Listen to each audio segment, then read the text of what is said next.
अब नहीं आऊंगा दोस्त, अब नहीं आऊंगा, बता देना।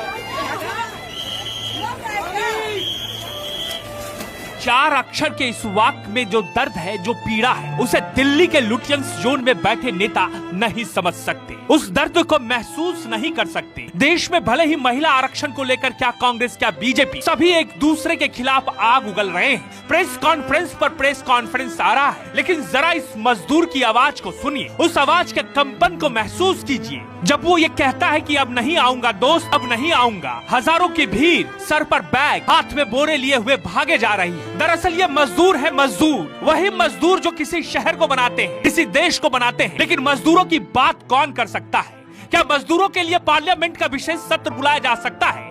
क्या गैस की किल्लत से लाखों मजदूर शहर छोड़कर गांव की तरफ लौट रहे हैं? इस समस्या को लेकर पार्लियामेंट में सांसद बहस कर सकते हैं? सवाल का जवाब नहीं है। इसलिए इस मजदूर की आवाज को सुनिए, अब नहीं आऊंगा दोस्त, अब नहीं आऊंगा, अब नहीं आऊंगा दोस्त, अब नहीं आऊंगा, बता देना। जब ये मजदूर अपने घर से निकला होगा तो इसके आंखों में ना जाने कितने सपने होंगे। घर पे जो लोग इनके इंतजार कर रहे हैं वो भी ये सोचकर तसल्ली से रह रहे होंगे कि सूरत गया है मेरा बेटा, सूरत में मजदूरी करके घर का पालन पोषण कर रहा है। लेकिन जब ये मजदूर अपनी घर की तरफ लौट रहा है और ये कह रहा है कि अब नहीं आऊंगा दोस्त, अब नहीं आऊंगा, तो इस वाक्य के लिए कौन दोषी है, जरा उसके बारे में भी सोचिए। सूरत छोड़कर गांव लौट रहे मजदूर, रेलवे स्टेशन पर भीड़ ही भीड़ दिखाई दे रही है। मिडिल ईस्ट में चल रहे संघर्ष के कारण सप्लाई प्रभावित होने से घरेलू गैस सिलेंडर की किल्लत का मामला गहरा गया है, जिससे अब सूरत से बड़ी संख्या में मजदूरों का पलायन शुरू हो गया है। आलम यह है कि स्टेशनों पर मजदूरों की बड़ी भीड़ देखने को मिल रही है।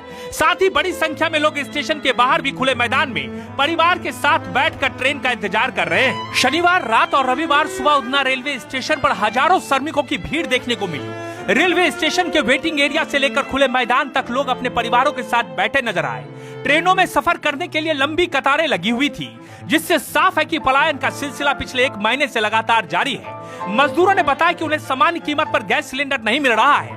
कई लोगों का कहना है कि सिलेंडर या तो उपलब्ध नहीं है या फिर ब्लैक में कई गुना ज्यादा कीमत पर बेचा जा रहा है। सीमित आय वाले इन श्रमिकों के लिए इतना महंगा सिलेंडर खरीद पाना संभव नहीं है। ऐसे में खाना बनाना और रोजमर्रा का जीवन चलाना कठिन हो गया है। अब नहीं आऊंगा दोस्त, अब नहीं आऊंगा, बता देना।